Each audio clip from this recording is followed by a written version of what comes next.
సమ్మెకి సై అంటోంది RTC JAC. సమస్యలున్నాయని చెప్పినా పట్టించుకోరా అంటూ ప్రభుత్వంపై కన్నెర చేస్తోంది.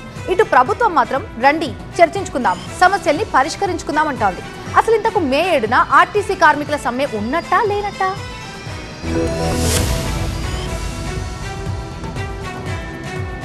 ఆర్టీసీ కార్మికుల సమస్యలను ఏమాత్రం పట్టించుకోవట్లేదంటూ తెలంగాణ ఆర్టీసీ జేఏసీ సమ్మె సైరన్ మోగించింది.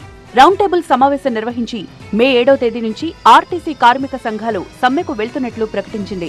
ఇప్పటికే పలుమార్లు సమ్మె నోటీసులు ఇచ్చినప్పటికీ ఎన్నికల కోడ్ నేపథ్యంలో వాయిదా పడుతూ వచ్చింది.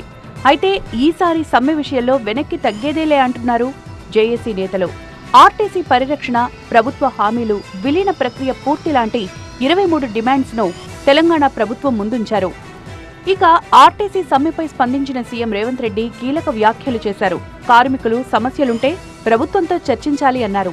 సమ్మె ఆలోచన సరికాదన్న ఆయన కార్మికుల సంక్షేమం కోసం రాష్ట్ర ప్రభుత్వం కట్టుబడి ఉందని తెలియజేశారు. ఇక సీఎం రేవంత్ వ్యాఖ్యలపై స్పందించిన ఆర్టీసీ జేఏసీ తమకు సమ్మె చెయ్యాలన్న ఆలోచన లేదంటోంది. ఎన్నిసార్లు విజ్ఞప్తి చేసినా ప్రభుత్వం పట్టించుకోకపోవడం వల్లే సమ్మెకు వెళ్లాల్సొస్తోందంటున్నారు కార్మిక సంఘాల నేతలు. ప్రైవేటీకరణకు మూలమైన ఎలక్ట్రిక్ బస్సులను ఆర్టీసీ యాజమాన్యం కొనుగోలు చేసి నడపాలని కోరుతున్నారు.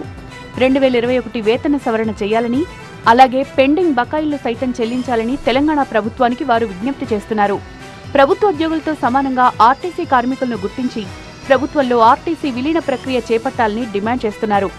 ఆర్టీసీలోని ఉద్యోగ ఖాళీలను వెంటనే భర్తీ చేయాలంటున్నారు. ఇక సమ్మెకు ముందు మే 5న ఆర్టీసీ కార్మికుల కవాతు నిర్వహిస్తామన్నారు జేఏసీ నేతలు. బాగ్లింగంపల్లిలోని ఆర్టీసీ కళ్యాణ మండపం నుంచి బస్ భవన్ వరకు కార్మికుల కవాతు ఉంటుందన్నారు. ఒకవేళ ప్రభుత్వం చర్చలకు పిలిచి తమ డిమాండ్లకు ఒప్పుకుంటే మే 7న సమ్మె ఉండదని చెప్తున్నారు. మొత్తంగా చర్చలకు పిలిచి మే 7లోపు తమ డిమాండ్ల నెరవేరిస్తే నో సమ్మె అంటున్నారు కార్మికులు. మరి చర్చలకు పిలిచి ఆర్టీసీ కార్మికుల సమస్యలను ప్రభుత్వం పరిష్కరిస్తుందా, సమ్మె అంటున్న కార్మికులను శాంతింపజేస్తుందా అన్నది తెలియాలంటే కాస్త ఆగాల్సిందే.